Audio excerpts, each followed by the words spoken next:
So with color, I know you saw one way with Miss Arcus. I'm going to show you a little bit of a different way because that's usually what I end up using. Again, no right or wrong way. You'll just find what is most comfortable to you.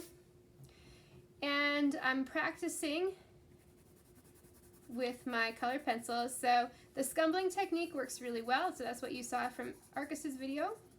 And then what I'm going to show you is the cross hatching technique. So I start with my lines next to each other and I just keep going the same direction. As I work my way to the one end, I lighten my grip on the pencil, kind of loosen my wrist so that it begins to fade in to the paper. This is really helpful if you're trying to show shadows, especially where things are overlapped. I'm going to do the same thing with the orange. I'm going to focus mostly where I started. So I will typically start with my lightest color and then I'll begin layering a similar color that's darker on top. You can see where I switched up the direction of my line. You might also be seeing how, because I pressed on top of this paper, I have these little indentations. So I've got my next color on top, crisscross, focusing on that left side or whichever side is going to be darker. And as I make my way to the right, I loosen up my grip with my fingers and I loosen up my wrist. So the pencil is now just sort of resting on the paper, kind of like that, although with a little more control. Whereas when I started, I was like mega death grip at the beginning. And you kind of back up your hand and loosen it.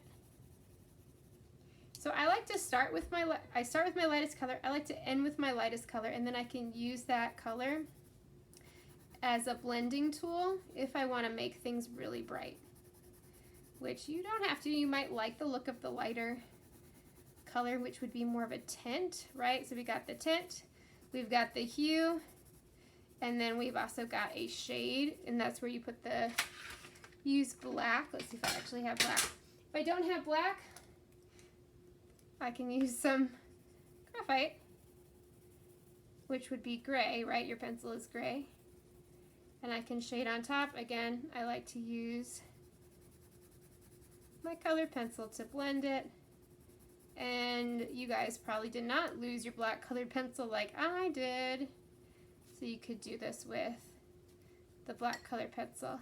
But you can see I have like whatever I'm working with in one hand, my non-drawing hand, and then my drawing hand can just like easily pull and put things back and forth without having to find stuff on my desk or lap or table, wherever I am. So what I'm going to show next is how to begin doing some Sharpie lines and just experimenting with color on your practice sketches. I'm not going to do this for every single one, and I'm not going to do this for my whole name right now because I'm not starting my final, I'm just sort of experimenting.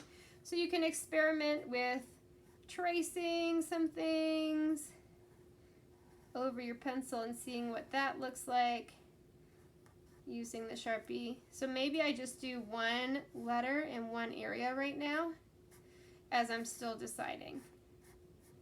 If you think you have your idea, you know what you want it to be, you've got your background planned out, you've drawn it out, you've experimented with a bunch of colors, by all means you can show me and I can give you the go-ahead to start your final.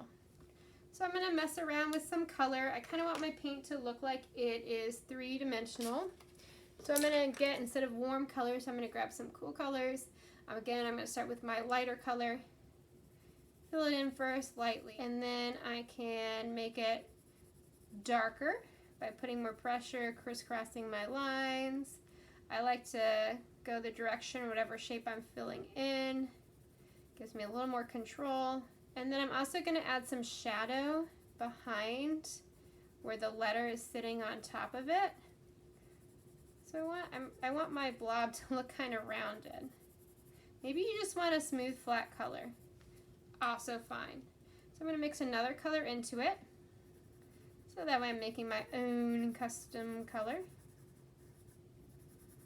For this I'm going to go lightly at first since it's a darker color and fade it out.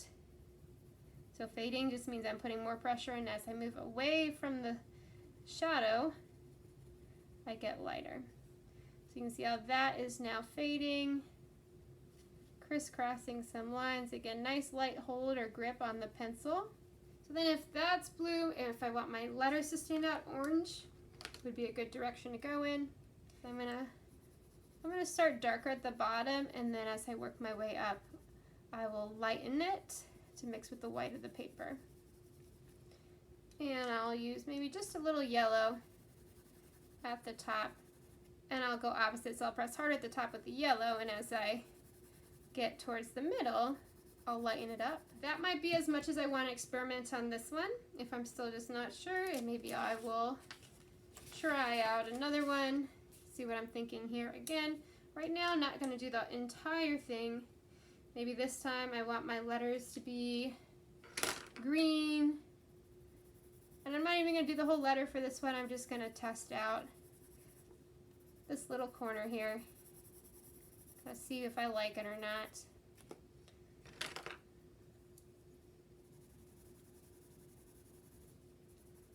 So I'm using my practice sketches as a place to experiment. So for this one, I'm going to do a analogous background so it doesn't stand out as much, and I'm going to keep it, instead of all different shades, I'm just going to try and make a smooth design.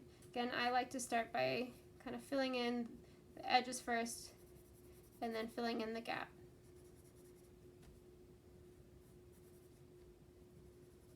And then I haven't really experimented very much with the Sharpie, so this would be a good time to add some lines on top. The nice thing with colored pencils is going over them with the Sharpie is pretty easy. Crayons are going to be harder because they're waxy. Markers, of course, would be fine.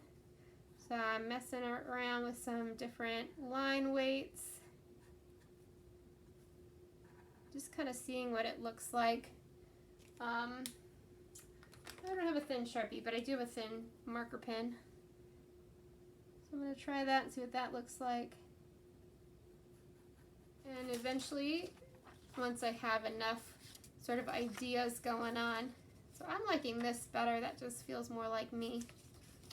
But maybe I would really like this one, so I would try that one out a little bit too. You'll show me under the camera, or show Miss Arcus under the camera, and we can figure out what's going to work best for you.